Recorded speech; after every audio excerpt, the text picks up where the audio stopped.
শোন মুনিয়া, তুই প্রতিদিন আমার প্রিয় ফলগুলো খেয়ে ফেলছিস, এটা কি ঠিক হচ্ছে? তোর ফল?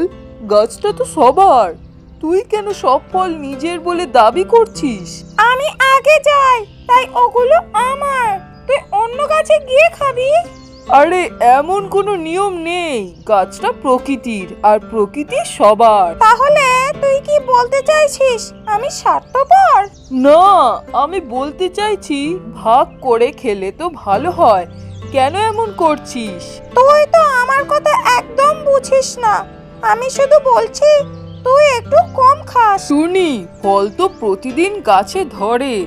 আমরা যদি ঝগড়া না করে ভাগাভাগি করে খাই, তবে দুজনেই খুশি থাকতে পারি। তুই কি সত্যি মনে করিস আমি স্বার্থপর না? একদমই না।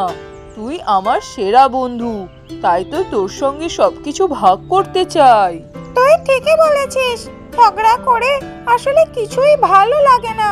ঠিক আছে, আজ থেকে আমরা একসঙ্গে খাবো। এই না হলে কথা।